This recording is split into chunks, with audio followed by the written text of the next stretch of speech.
Hey guys, and welcome back to the channel How to Guide. In this tutorial, we're gonna look at how to log in to your Nationwide Mortgage Bankers account. Now let's begin. On any browser of your choice, simply type nmbnow.com and hit on enter right now.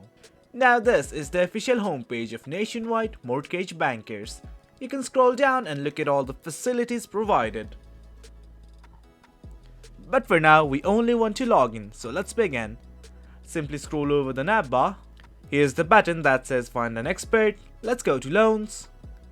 Now let's go to resources. Here you will find something like customer login. Simply click on this button right here. Now you will be redirected to another page. Now it's gonna ask for your email and password in order to sign into your account. Simply enter the details right here. In case you are having any problems while signing in, simply click on this trouble signing in button and follow the prompts. Now if everything is okay, simply click on the sign in button and you will be signed in to your Nationwide Mortgage account. Well guys, that's it for the video.